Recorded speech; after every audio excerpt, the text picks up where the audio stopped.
Bismillah, wassalatu wassalamu ala rasulillah wa ala alihi wa sahbihi wa mawalah. Asyhadu an la ilaha illallah wahdahu la syarikalah wa asyhadu anna Muhammadan abduhu wa rasuluh. Amma ba'd.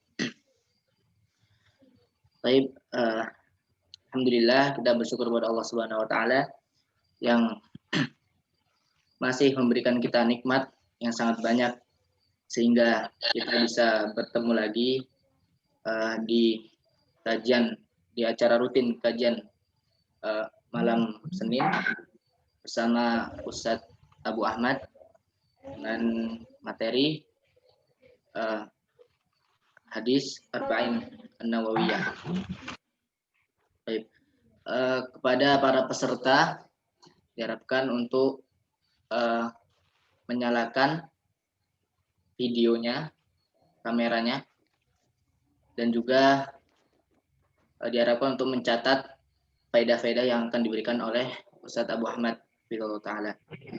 Untuk mempersingkat waktu kepada Ustadz Abu Ahmad, waktu dan tempat kami persilahkan. Fadhal.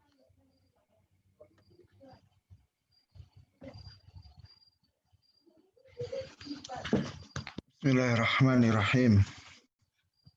Assalamualaikum warahmatullahi wabarakatuh. Alhamdulillah.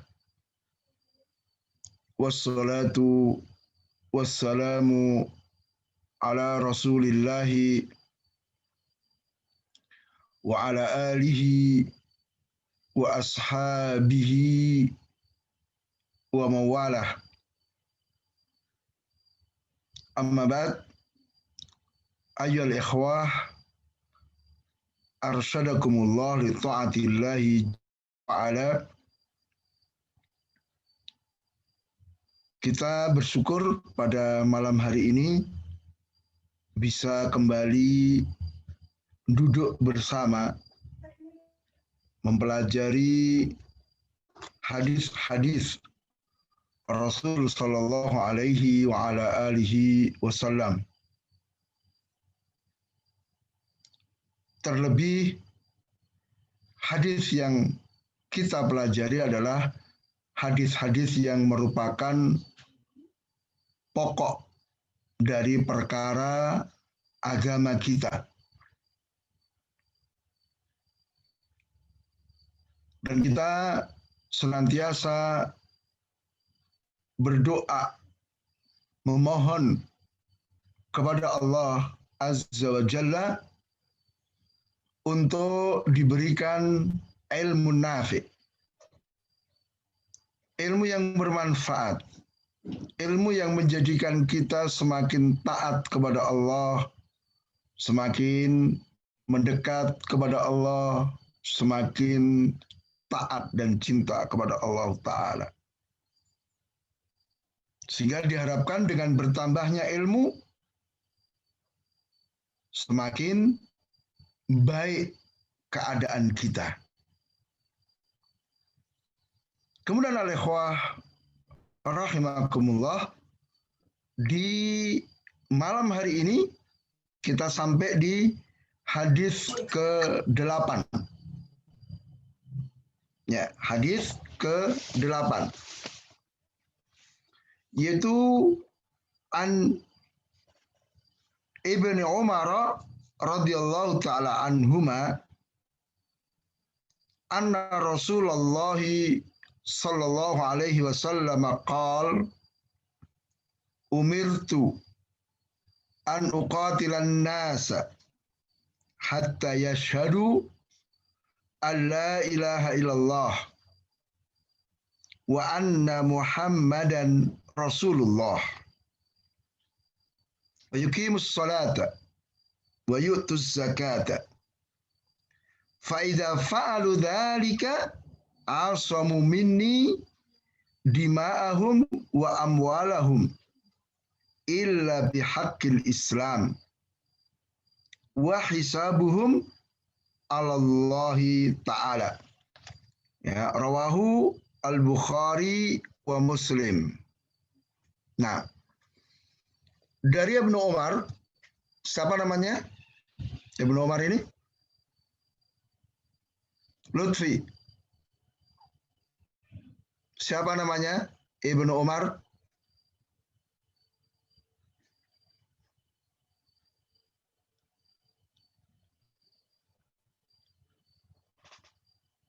Ahmad Affan. Ada yang tahu? Sudah berlalu loh. Sahabat ini. Ibnu Umar.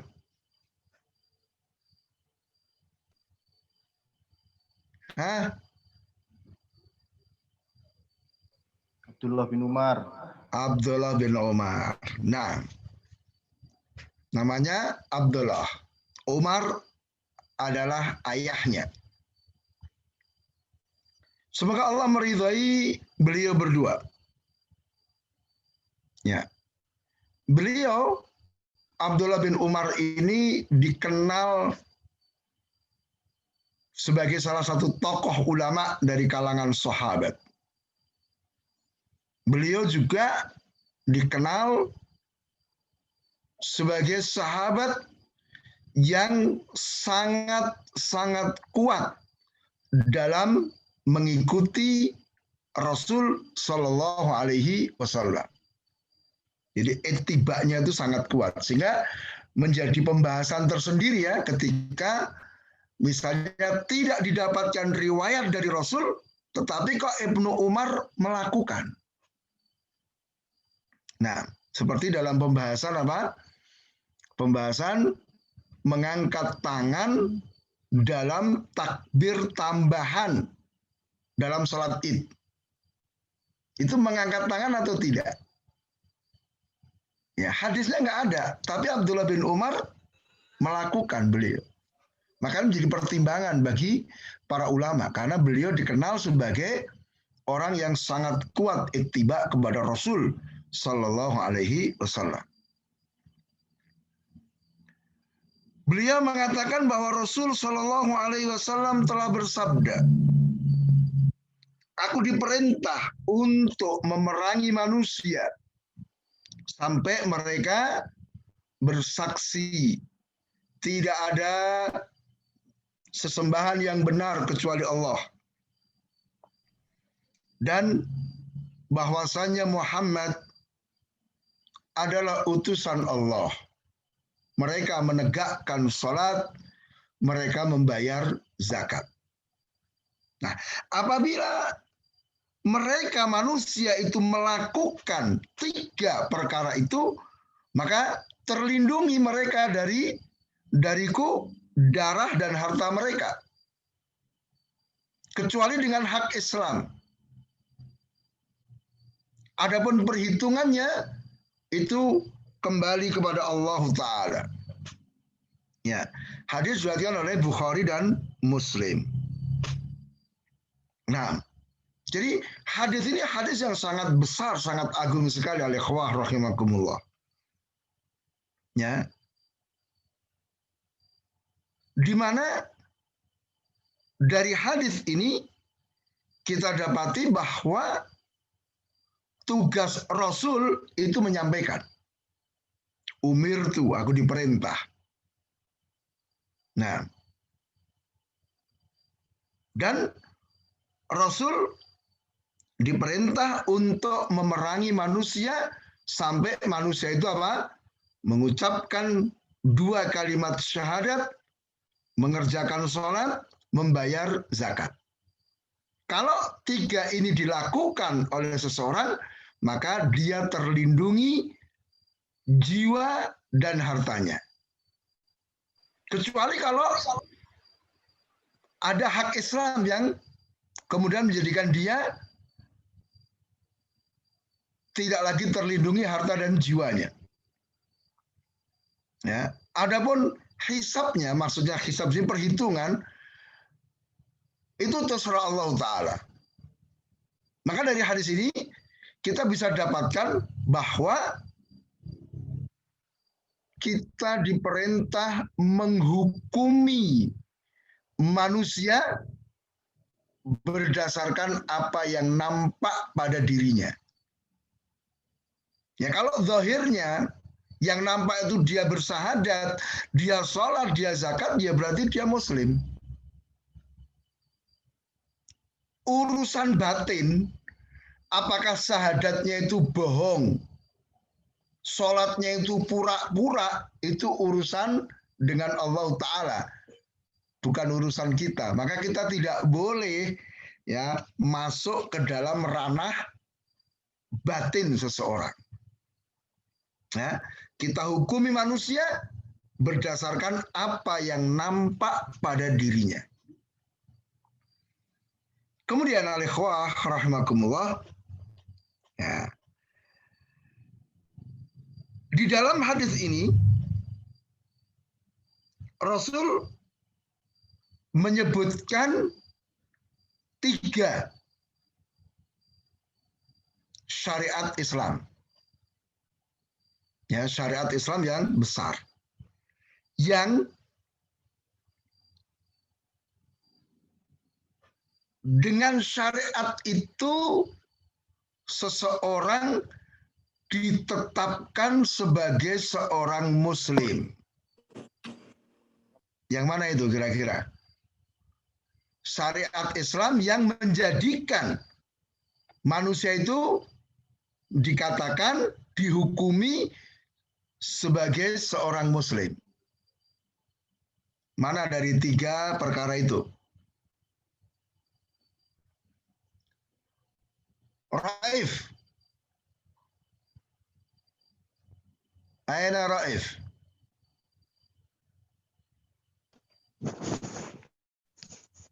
Ya, Ustaz.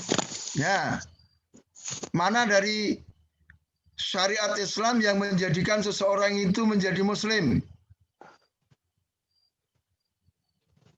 Menyebut 2 kalimat syahadat. Nah, yaitu mengucapkan 2 kalimat syahadat. Maka siapapun yang mengucapkan 2 kalimat syahadat, otomatis dia menjadi seorang muslim. Terlindungi darah dan hartanya. Ya. Banyak sekali kisah yang menunjukkan hal itu. Misalnya kisah yang terkenal peristiwa Usamah bin Zaid radhiyallahu taala anhuma. Ya kan? Dalam peperangan ada orang kafir yang telah membunuh beberapa kaum muslimin, kemudian berhadapan dengan Usamah, dan ketika orang kafir ini terdesak, sudah mau dibunuh, dia mengucapkan 2 kalimat syahadat. Maka Usamah pun menahan diri. Ya. Kenapa? Oh, berarti dia muslim. Tapi ternyata setelah itu apa? Oh, dia menyerang lagi kepada Usamah. Perang lagi, duel lagi. Lagi mau dibunuh, ya syahadat lagi. Ya berhenti lagi Usamah menahan diri. Karena memang 2 kalimat syahadat inilah yang menjadikan seseorang menjadi muslim. Nah, bahkan ketika orang itu mengucapkan yang ketiga kalinya, tapi Usamah akhirnya apa? Wah, nggak percaya dia. Ini tetap dibunuh, itu pun dilarang oleh Rasul kan. Usamah beralasan, tadi 2 kali dia bohong ya Rasulullah. Maka Rasul katakan, apakah kamu sudah bongkar dadanya? Apakah kamu sudah lihat hatinya? Bahwa ucapan yang ketiga itu sama dengan yang pertama dan yang kedua.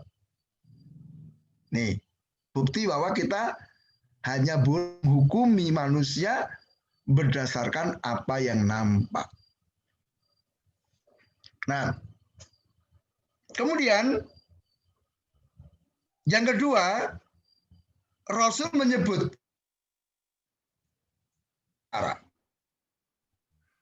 yang dengannya seseorang itu di dalam keislaman.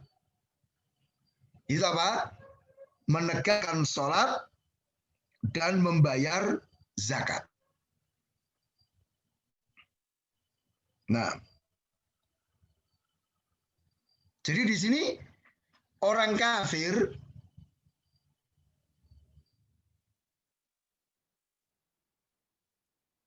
sampai dia melakukan 3 perkara. Orang 2 kalimat syahadat. Begitu dia mengucapkan 2 kalimat syahadat, sudah terlindungi harta dan jiwanya. Dan dia dihukumi sebagai seorang muslim. Nah, selanjutnya, apakah keislaman itu tetap ada pada orang itu? Nah, dilihat apakah dia mengerjakan sholat atau membayar zakat atau tidak. Bisa dipahami ini ya? Ya.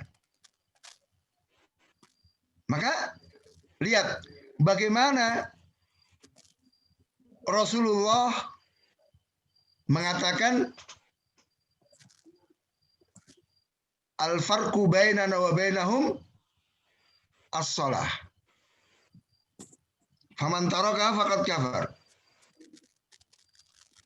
Barang siapa perbedaan kita dengan mereka orang kafir itu adalah sholat. Maka barang siapa yang mengaku muslim tapi kok meninggalkan sholat, maka dia telah kafir.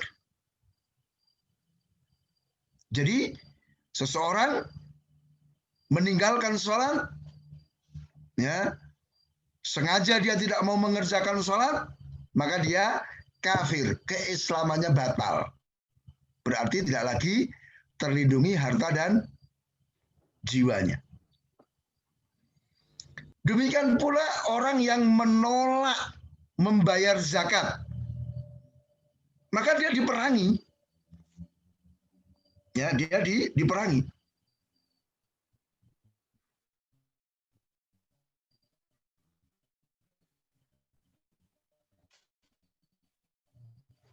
Ya, orang-orang yang tidak mau membayar zakat sepeninggal Rasulullah Sallallahu Alaihi Wasallam. Ya, maka dari sini ikhwah perhatikan, terjaganya jiwa dan harta itu ada 2 jenis. Yang pertama adalah terjaga dalam waktu itu, yaitu dengan mengucapkan 2 kalimat syahadat. Cukup dengan mengucapkan 2 kalimat syahadat. Begitu dia mengucapkan 2 kalimat syahadat, selesai. Terlindungi harta dan jiwanya. Ya. Kemudian perlindungan untuk waktu selanjutnya, yaitu dengan mengerjakan sholat dan membayar zakat. Jadi seseorang setelah mengucapkan 2 kalimat syahadat, selanjutnya untuk terus terlindungi jiwa dan hartanya, dia harus mengerjakan sholat dan zakat. Jadi 2 kalimat syahadat hanya mencukupi pada saat itu saja. Nah,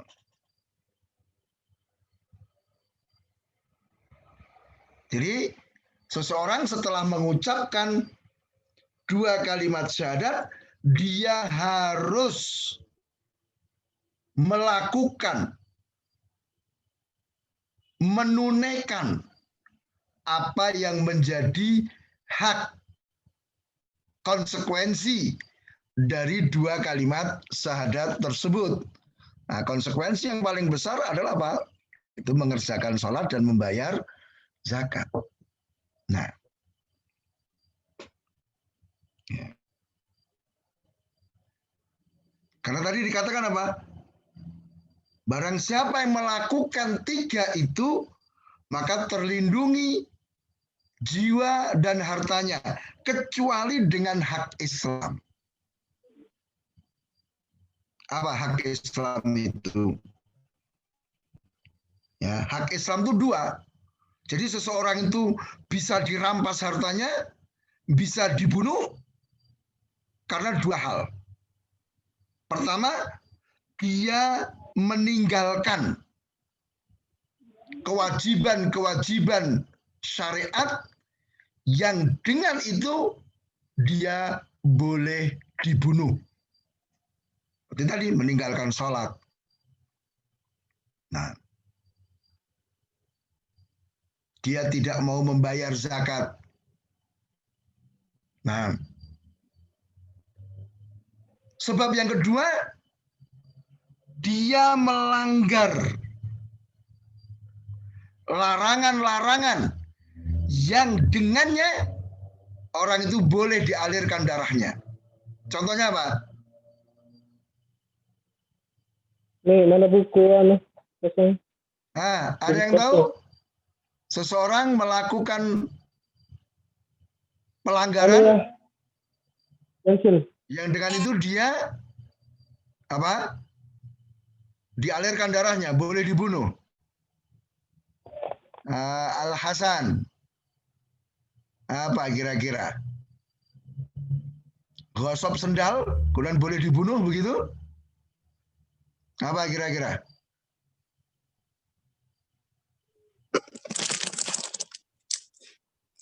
Membunuh. Membunuh. Nah, barakallahu fikum. Membunuh jiwa yang tidak yang sudah diharamkan tanpa alasan yang dibenarkan, maka dia dikisos. Ya. Jadi meskipun orang itu sudah bersahadat, dia sholat, dia membayar zakat, tapi ketika dia membunuh seorang muslim tanpa alasan yang dibenarkan oleh syariat, maka dia boleh dibunuh kalau tidak dimaafkan oleh ahli atau keluarga dari si terbunuh. Ya kan? Kisos namanya. Ada lagi Lukman, apa kira-kira larangan yang dikerjakan yang dengan itu dia dibunuh?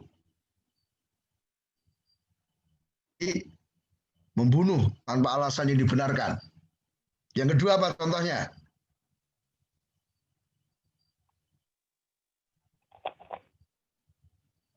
Lukman, ada.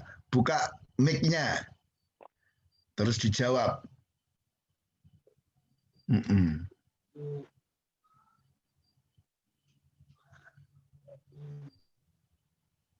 Nyuri sabun. Itu?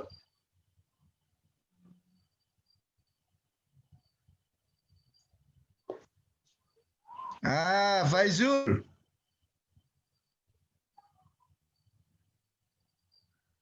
Apa Faizul?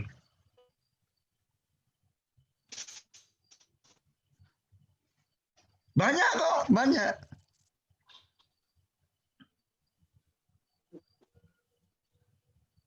Faizul.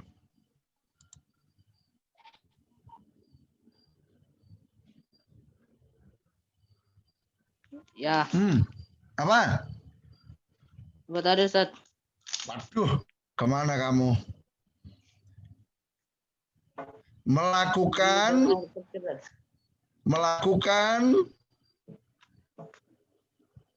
keharaman yang dengannya dia boleh dibunuh. Sudah disebutkan sama sahabat tadi. Tadi dia membunuh orang lain tanpa alasan. Nah, apa? Faizul. Apa ya? Apa?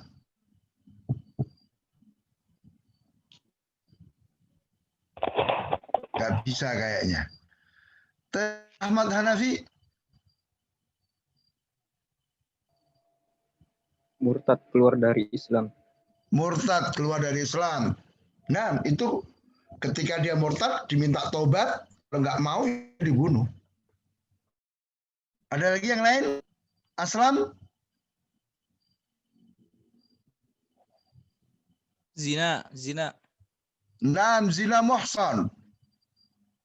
Itu kan dirajam untuk dibunuh. Ada lagi liwat, homoseksual. Itu dibunuh. Nah, Orang yang membuat kerusakan boleh dibunuh.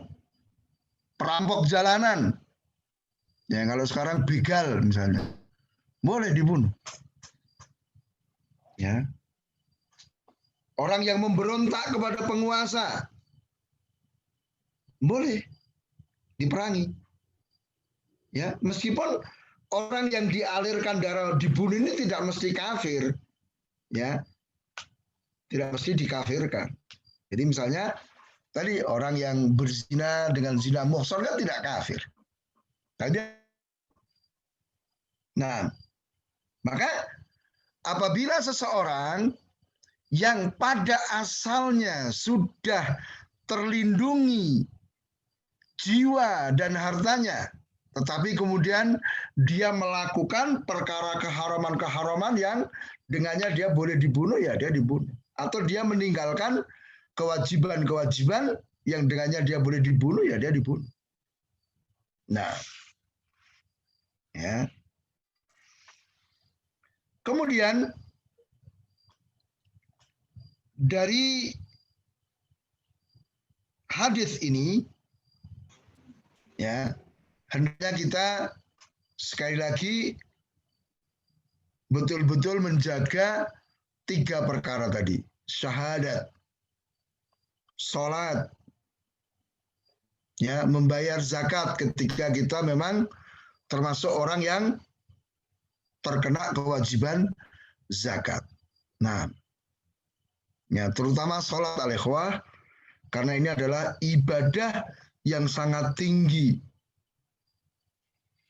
Ya, berbeda dengan apa? Dengan apa? Ibadah yang lain. Kalau ibadah yang lain itu kan boleh ditinggalkan karena satu keadaan. Zakat boleh nggak ditinggalkan? Boleh kalau dia tidak mampu. Ya kan? Tapi untuk sholat, ini dalam kondisi apapun tidak boleh ditinggalkan. Sampai dalam suasana perang, kan ada disyariatkan apa? Sholatul khauf. Ya kan? Nggak bisa berdiri, silakan sholat dengan duduk. Nggak bisa duduk, silakan sholat dengan berbaring. Tidak bisa wudhu, silakan bertayamum. Bahkan sholat dengan isyarat, kalau dalam kondisi yang memang dia tidak mampu untuk melakukan sholat sebagaimana semestinya. Ya, maka jangan sampai nanti kita ini termasuk orang-orang yang dicela oleh Allah Ta'ala dan Rasulnya. Ya, sholat dijaga betul dimanapun kita berada. Dalam kondisi apapun, hendaknya kita betul-betul mengagungkan sholat. Jangan seperti orang-orang munafik. Ya, dan saya berharap memohon kepada Allah Ta'ala agar masing-masing kita itu betul-betul bisa menjaga sholat. Jangan sampai seperti yang banyak terjadi di kalangan santri, itu rajin bisa menjaga sholat ketika di pondok. Tapi begitu libur pulang ke rumah, sholatnya juga libur. Nggak ada. Ya. Apalagi antum, laki-laki semua kan nggak ada hari libur untuk sholat. Kalau wanita mungkin ada ya kan hari-hari libur. Dia nggak sholat ya ketika dia sedang haid atau nifas. Hendaknya kita semangat menjaga sholat dimanapun. Nah, jangan sampai nanti ya kita di rumah sholat subuhnya sulit, ya bangunkannya harus pakai gayung, jangan ya. Nah, jaga betul sholat ini, karena ini adalah apa? Imaduddin, tiang daripada agama, ya. Nah. Kemudian kita masuk di hadis ke-9. Ya, hari ini kita ambil 2 hadis karena pekan yang lalu kita libur. Nah, kita ambil 2 hadis pada malam hari ini. An Abi Hurairah, Abdurrahman bin Sakhrin Ad-Dausi radhiyallahu ta'ala anhu qala sami'tu Rasulullah sallallahu alaihi wasallam yaqul ma nahaitukum anhu fastanibuhu wa ma amartukum bi fa'tu minhu mastata'tum. Fa inna ma ahlakal ladzina min qablikum kathratu masailihim wa ikhtilafuhum ala anbiya'ihim. Rawahul Bukhari wa Muslim. Ya, dari Abu Hurairah. Abu Hurairah ini nama kunyah. Dan beliau dikenal dengan nama kunyahnya. Nah, nama aslinya sama? Abdurrahman. Bapaknya bernama Sahrin. Ya, Abdurrahman bin Sahrin. Ad-Dausi ini kabilah beliau, suku beliau. Ya, semoga Allah meridhai beliau. Dan beliau ini termasuk sahabat yang luar biasa. Ya. Semangat belajarnya harus kita contoh. Sehingga beliau termasuk sahabat yang paling banyak meriwayatkan hadis. Ada kisah kan bagaimana beliau mengganjal perutnya dengan batu. Karena sudah beberapa hari nggak makan. Bahkan beliau pernah terjatuh di dekat mimbar Rasul Sallallahu Alaihi Wasallam, kemudian beliau nggak sadar gitu ngomong gitu loh. Orang menganggapku, kata beliau, menganggapku aku kesurupan, sehingga ada yang menginjak tengkokku, diinjak lehernya sini, karena dianggap kesurupan gitu loh. Padahal apa? Beliau kelaparan, ya sudah beberapa hari nggak makan. Oh, jangan sampai nanti kita ini pelajaran terlambat mengikuti pelajaran gara-gara apa? Mendahulukan, mengutamakan makan gitu loh. Ini contohnya. Ya. Semangat beliau luar biasa. Kemudian beliau menceritakan, aku mendengar Rasulullah Shallallahu Alaihi Wasallam bersabda, apa yang aku larang dari kalian, ya, apa yang kalian aku larang darinya, tinggal perkara itu. Dan apa yang aku perintahkan kalian dengannya, kerjakan semampu kalian. Karena sesungguhnya binasaan orang-orang sebelum kalian itu karena mereka banyak bertanya dan menyelisihi nabi-nabi mereka. Ya, hadis diriwayatkan oleh Imam Bukhari dan Muslim. Ada ayat dalam Al-Quran yang semakna dengan hadis ini. Siapa ini? Ubay. Ubay, silakan sebutkan ayatnya. Di Al-Hasr. Ayatnya apa? Ubay. Buka speakernya. Sebutkan ayatnya.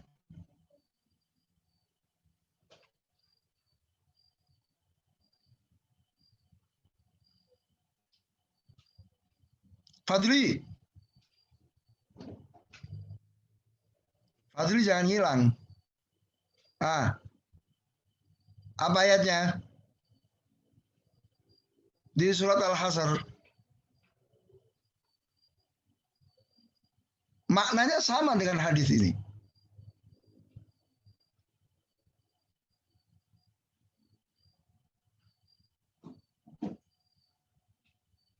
Gak ada yang bisa.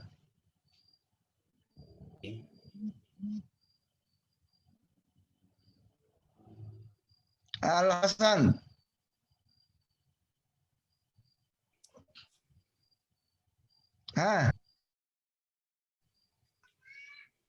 وما آتاكم الرسول فخذوه وما نهاكم عنه فانتهوا. Naam, barakallahu fiik. Man yujib? Ustaz Man Ibrahim. ladzi yujibu? Ustaz Deprianto. Ustaz Ibrahim. Ustaz Ibrahim Abu Ahmad, Ustaz.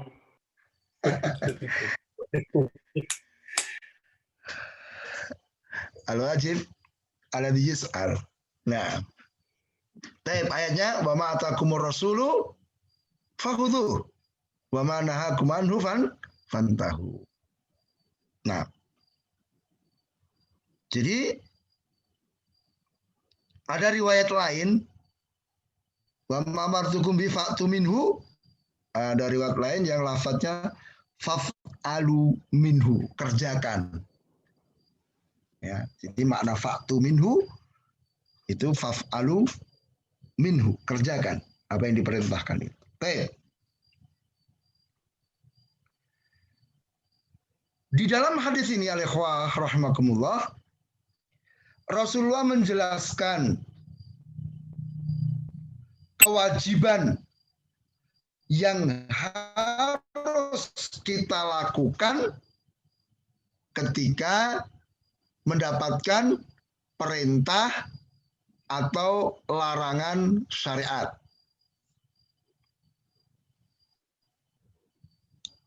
Yang pertama Pak, kewajiban ketika mendapatkan larangan apa?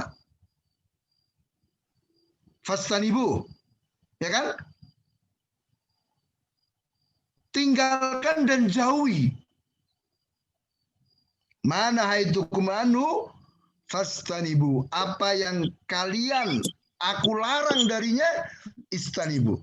Tinggalkan dan jauhi. Dan di sini faedahnya apa? Tidak ada tawar-menawar. Tidak ada apa namanya, istilahnya ya dikit-dikit lah saya tinggalkan. Enggak. Tapi langsung ditinggalkan. Kemudian juga makna kata istinab itu artinya apa? Meninggalkan, Anda tidak melakukan, dan menjauhi sebab-sebab yang mengantarkan kepada larangan itu. Ya. Jadi misalnya ada larangan dari melakukan zina. Maka di sini istinabuz zina bukan berarti kita sekedar meninggalkan zina, tapi juga menjauhi perkara-perkara yang mengantarkan kepada zina. Maka di ayat itu apa bunyi ayatnya? Rizki, apa ayatnya tentang zina, larangan tentang zina? Wala taqrabuz zina. Wala taqrabuz zina. Jadi tidak sekedar meninggalkan zinanya, tapi juga meninggalkan hal-hal yang mengantarkan kepada zina. Berarti apa? Memandang. Kalau kita laki-laki, tidak boleh kita memandang perempuan. Kecuali kalau antum mau melamarnya pas khitbah itu. Ya. Tidak boleh melihat hal-hal yang membangkitkan syahwat. Membaca hal-hal yang membangkitkan syahwat. Ya. Itu. Bacaan-bacaan porno, film-film porno, gambar-gambar porno, tinggalkan. Berarti apa? Ada larangan juga dari pacaran. Kan gitu. Kenapa? Karena pacaran itu mengantarkan kepada zina. Tadi ayatnya apa? Wala taqrabu az-zina. Bisa dipahami ya? Ini kewajiban ketika kita mendapatkan larangan.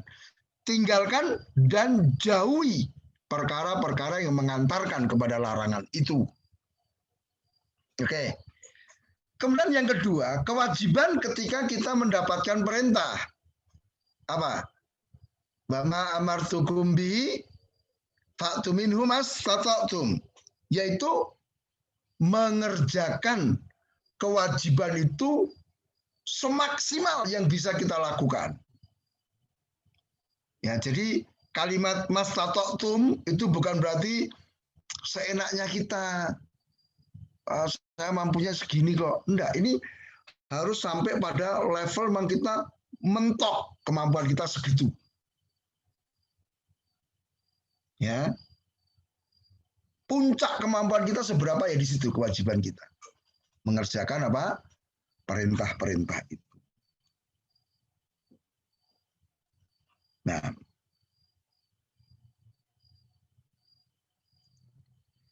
jadi al-ikhwah rahimahullah ini yang harus kita perhatikan.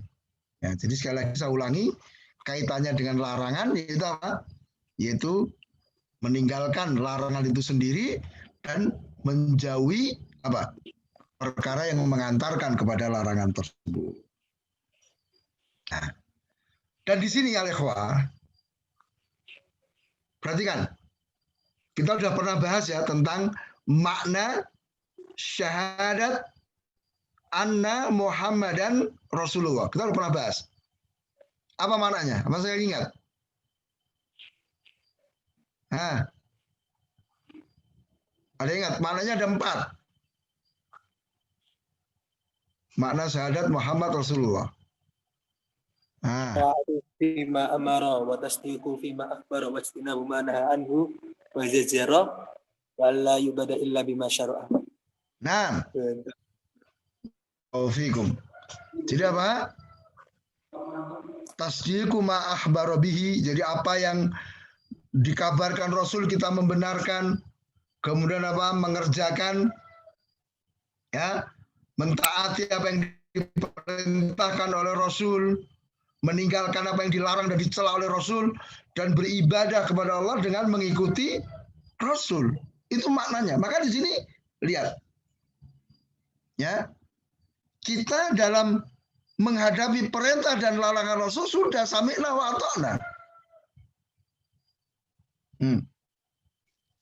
Ketika perintah itu sudah jelas cara mengerjakannya, ketika larangan itu sudah jelas bagaimana meninggalkannya, sudah sisa apa? Sisa sami'na wa ata'na. Tidak ada sami'na wa pikir-pikirna, itu tidak ada. Ya, saya dengar, saya pikir-pikir dulu. Ini kalau menguntungkan kerjakan, kalau enggak ya apa buat katanya. Nah, ini menyengsarakan saya katanya. Kemudian dia tidak kerjakan. Jangan. Sudah sami'na wa ata'na. Ya, enggak ada pilihan lain. Ada ayatnya apa? Maka lil mu'minin wala lil mu'minatin idza qadallahu wa rasuluhu amran Ayyakuna lahumul khiyaratu min amrihim. Jadi kalau Allah dan Rasulnya sudah menetapkan satu perkara, tidak ada pilihan bagi seorang mukmin laki-laki ataupun perempuan. Bahkan merasa keberatan pun tidak boleh. Apa ayatnya? Fala wa rabbika la yu'minuna hatta yuhaqqimuka fima syajara bainahum thumma la yajidu fi anfusihim harajan mimma qadaita wa yusallimu taslima. Demi Allah mereka tidak beriman sampai pertama apa? Menjadikan Rasul sebagai hakim kalau ada masalah. Yang kedua apa? Tidak taat dengan keputusan Rasul. Yang ketiga apa? Menerima sepenuhnya keputusan Rasul. Ini. Dan ketaatan kepada Rasul itu adalah apa? Sebab untuk orang itu masuk surga. Ya, siapapun yang ingin masuk surga, amalkan hadis ke-9. Apa yang aku larang tinggalkan, apa yang aku perintahkan kerjakan, semaksimal yang kalian mampu. Rasul mengatakan apa? Hadisnya, kullu ummati madza ba'dahu?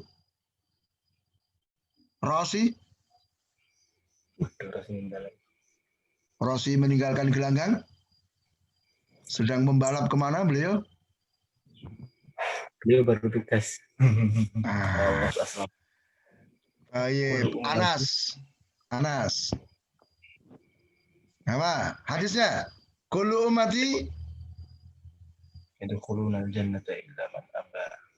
yadkhulunal jannata illa man aba. Semua umat akan masuk surga.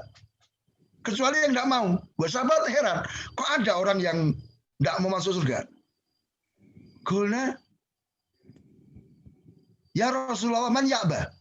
Wahai Rasul, siapa yang nggak mau masuk surga itu?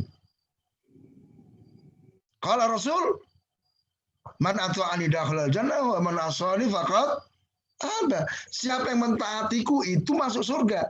Yang bermaksiat kepadaku itu orang yang nggak mau masuk surga. Ya, al-ikhwah, mau semangat.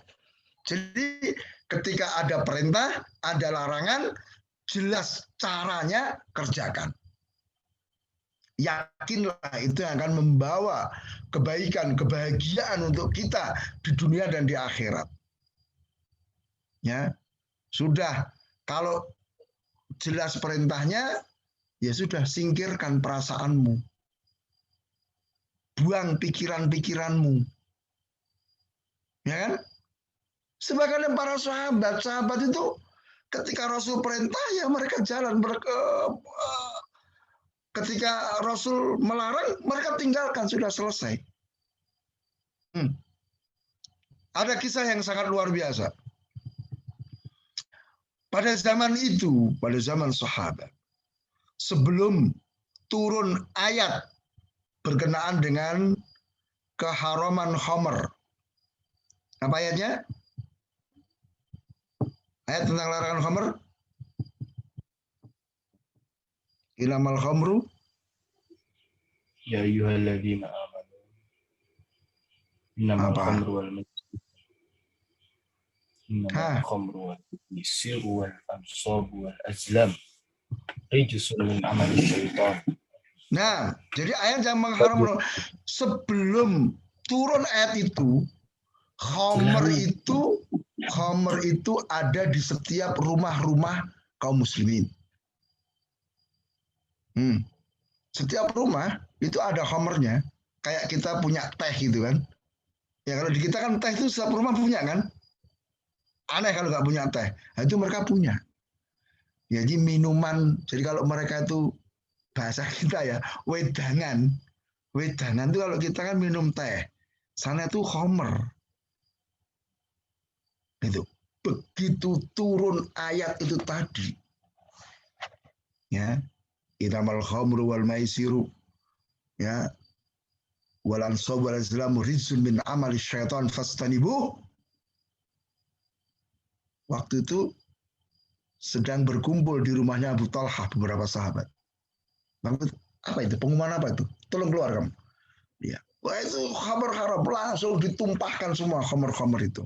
Tidak, sebentar, eman-eman ini. Kita nikmati dulu. Mumpung baru awal-awal ya, kita nikmati. Enggak, langsung tumpahkan. Sampai digambarkan oleh para ulama pada masa itu, pada saat itu. Ya, lorong-lorong jalan Madinah itu banjir dengan khamr. Simpanan khamr langsung dikeluarkan. Enggak peduli ini mahal harga atau enggak. Rasul mengharamkan, Allah melarang, sudah tinggalkan semuanya. Gitu loh. Kebanyakan kita kan ketika ada larangan, waduh saya belum bisa. Ketika ada perintah, wah saya belum mampu. Banyak alasan gitu loh. Ya. Maka silakan kembali ke sini. Ini kunci kebahagiaan kita. Apa perintahnya? Kerjakan semampu kita. Apa larangannya? Tinggalkan dan tinggalkan perkara yang mengantarkan kepadanya. Nah,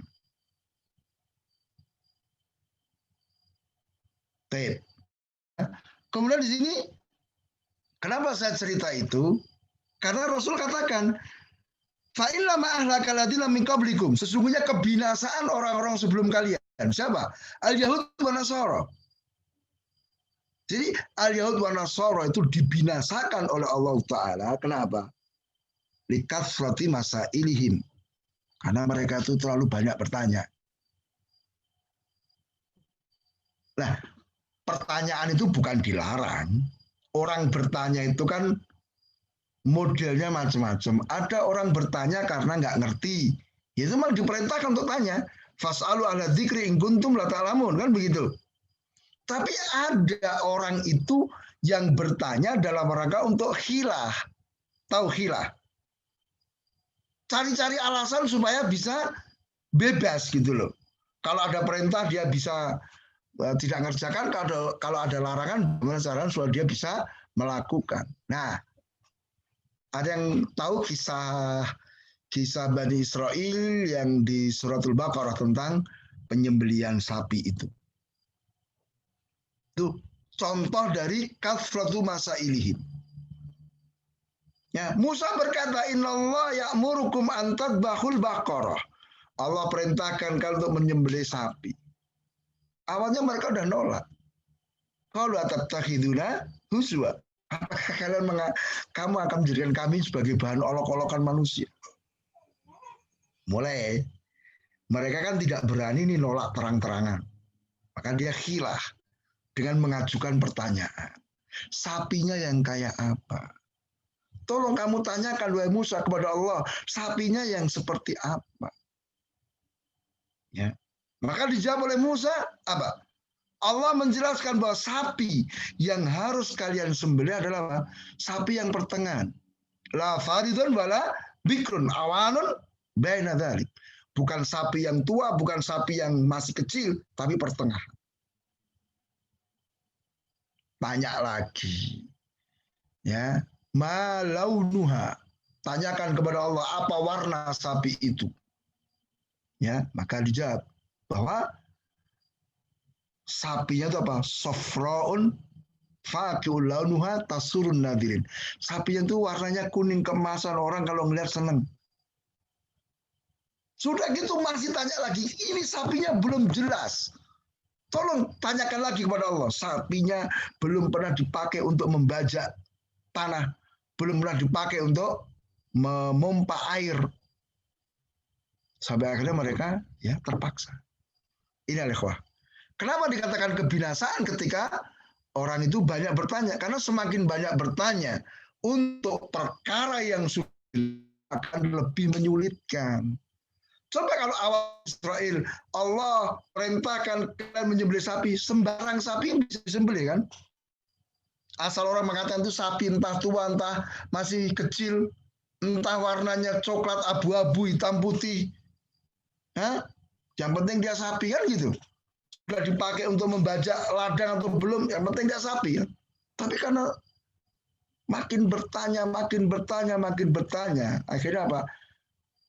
Kriteria sapi itu makin sulit gitu loh. Maka ikhwah, kalau sudah jelas jangan tanya lagi.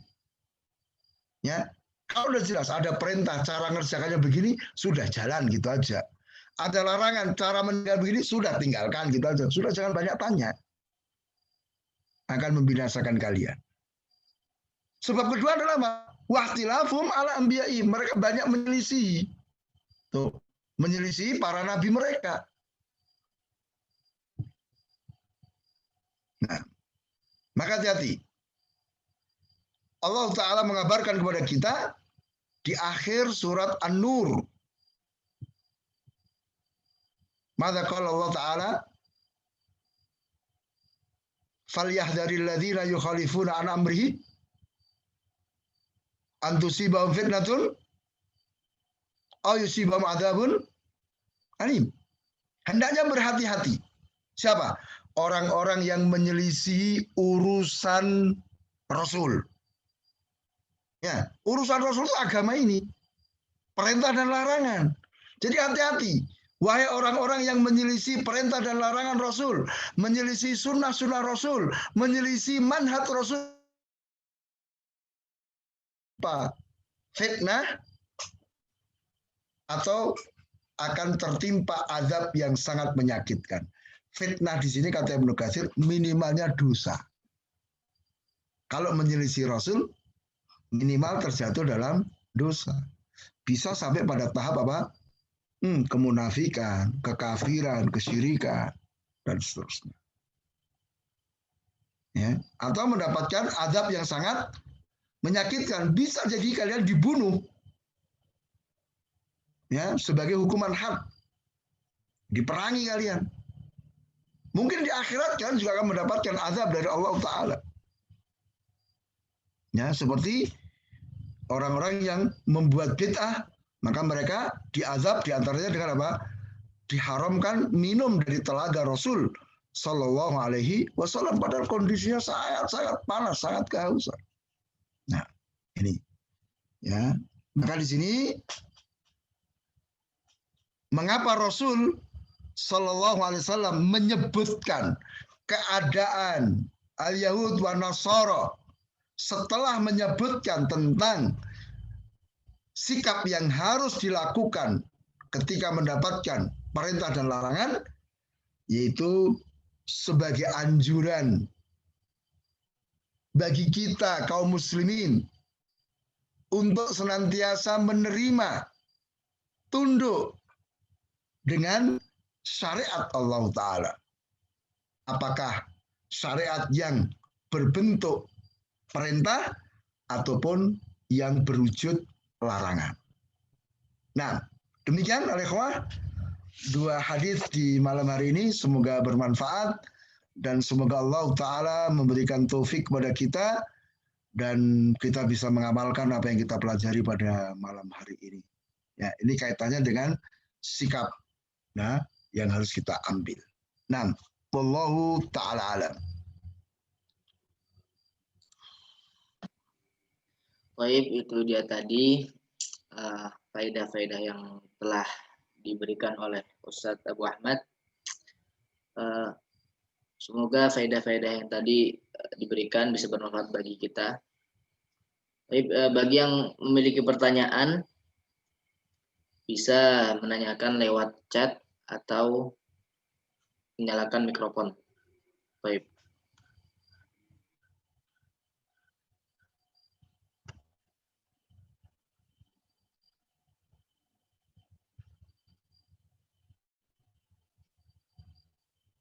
Tafadhalu.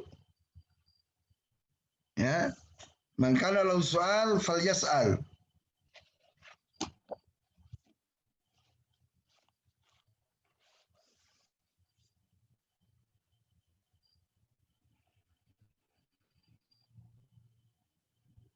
Jadi jangan malu untuk bertanya. Ada sesuatu yang belum jelas, silakan tanyakan. Karena ada, Rasul katakan ada 2 hal yang menghalangi manusia dari ilmu.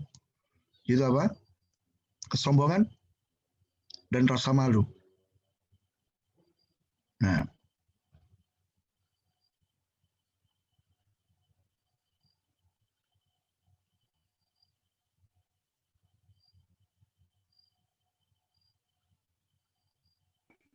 Ustaz, anak tanya. fadhal. Untuk di luar tema, kalau seorang muazin itu ketika selesai azan dia juga membaca doa setelah azan atau tidak, Ustaz? Apa hanya bagi yang mendengarkan aja? Wallahu ta'ala alam. Nanti dilihat lagi. Ya, nanti saya lihat lagi. Nah, Coba, Ustaz. طيب سؤال آخر.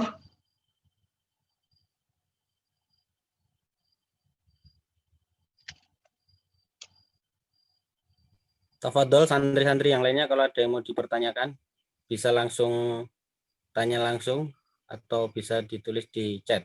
Syukran. Atau sudah ngantuk ya, yang Indonesia bagian Monggo Ustaz Zulisi. dan Ustaz Izi lah, tema pembahasan Ustaz. Gimana trik atau cara biar kita bisa semangat ketika menghadiri majelis ilmu dan juga tidak gampang ngantukan Ustaz.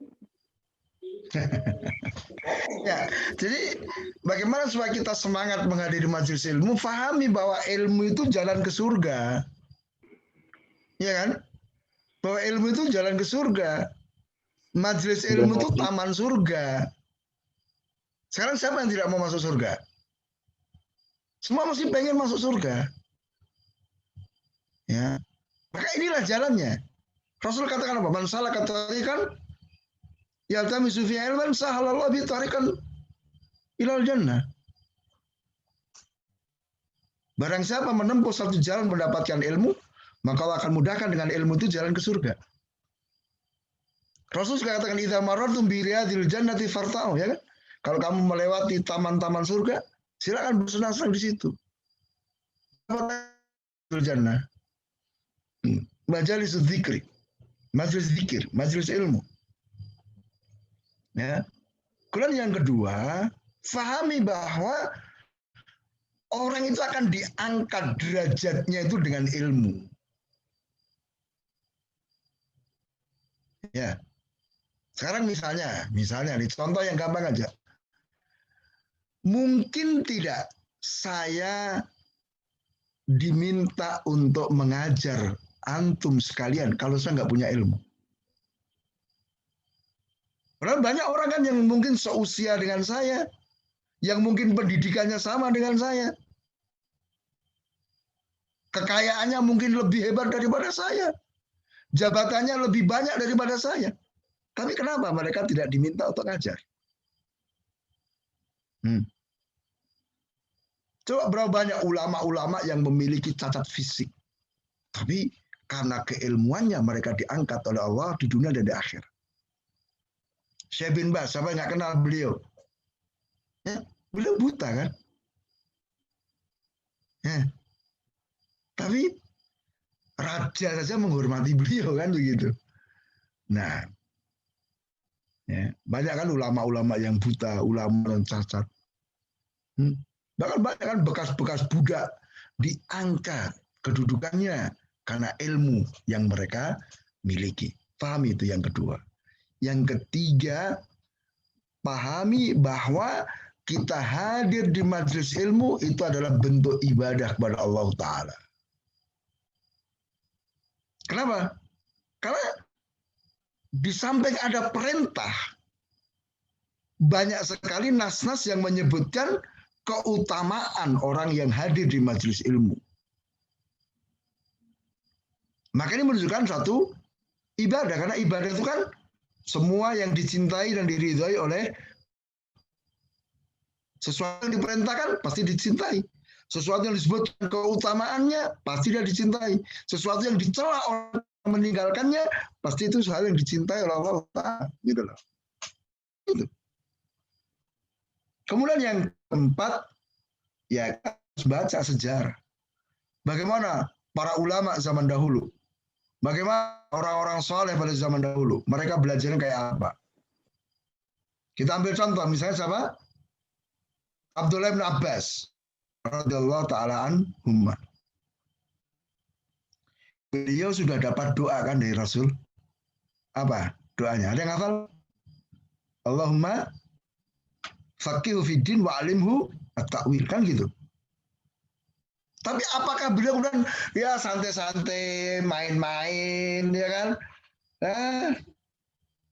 Udah didoakan sama Rasul, mesti saya dapat ilmu. Tapi ternyata tidak. Beliau tidak bersandar kepada doa. Tapi beliau melakukan usaha. Lihat bagaimana semangat beliau mengajak temannya, ayo kita datangi sahabat-sahabat senior. Mumpung mereka masih banyak. Sahabatnya nggak mau. Ngapain belajar, senior-senior masih banyak. Tapi kenapa sih sudah, kalau nggak mau, saya berangkat sendiri. Pernah kan suatu hari, di siang yang baik, beliau datang ke rumah sahabat untuk meminta satu hadis. Ya, siang hari yang panas, bayangkan. Alam Saudi loh ya. Nah itu, sampai di rumah sahabat itu apa? Sahabatnya lagi tidur siang, kayak lula. Ya, kalau kita kira-kira gimana? Ustadznya pai, ya udah. Dia gelar selendangnya di depan pintu.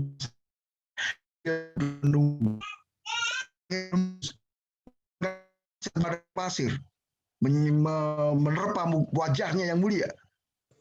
Ketika zuhur, abadi mau keluar, kaki.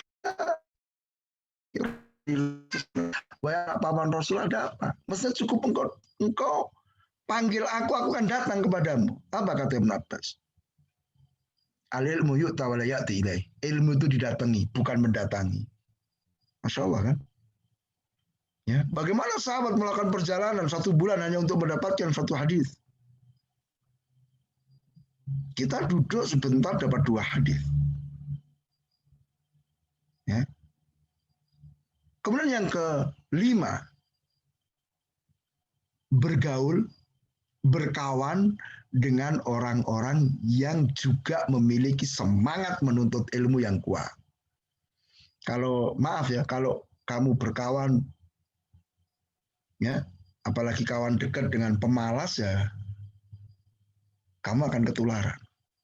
Jangan sok jagoan, mau nanti saya pengaruhi teman saya Ustaz, biar dia jadi semangat seperti saya. Itu namanya ya sangat membahayakan diri. Cari teman-teman yang sama-sama semangat. Gitu. Ya. Nah, dan masih banyak ya perkara-perkara lain yang bisa antum baca di buku-buku ulama yang khusus membahas masalah itu. Ya. Nah, wallahu taala alam.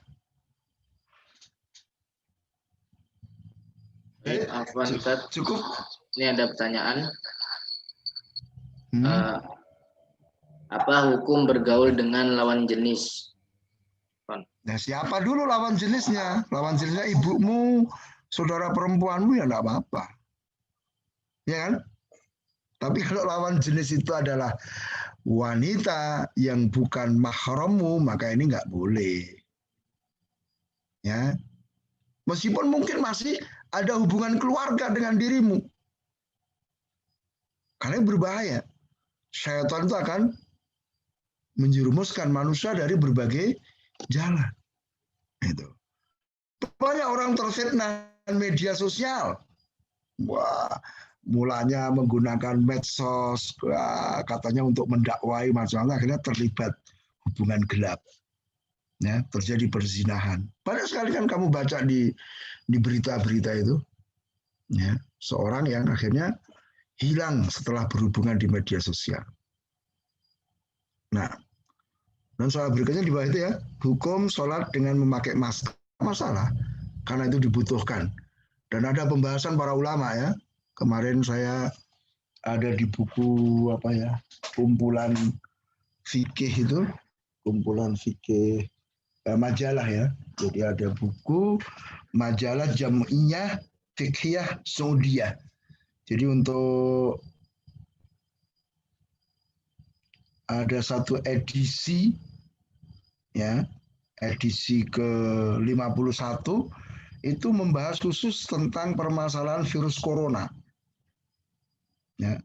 Termasuk ini hukum sholat ya, hukum sholat, bagaimana hukum sholat pakai masker, hukum sholat sendirian di belakang jauh dari soft dan sebagainya, itu semua ada ya. Tercetak dalam 3 jilid tebal ya, mungkin satu jilid itu 600-an ya, 600-an halaman. Ya boleh, nggak ada masalah karena memang dibutuhkan. Nah, wallahu taala alam. Cukup? Cukup. Kalau cukup silahkan ya ke host pembawa acara untuk menutup pertemuan pada malam hari ini. Nah, tafadhol.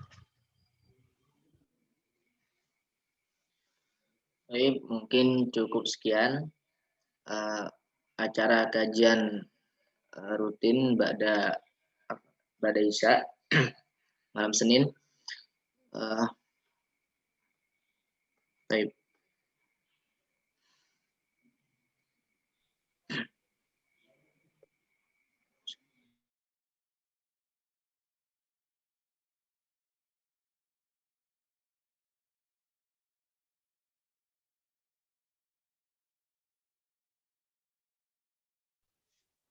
Sudah selesai. Ya. Mungkin cukup sekian. Akan dilanjut kepada pekan berikutnya. Baik.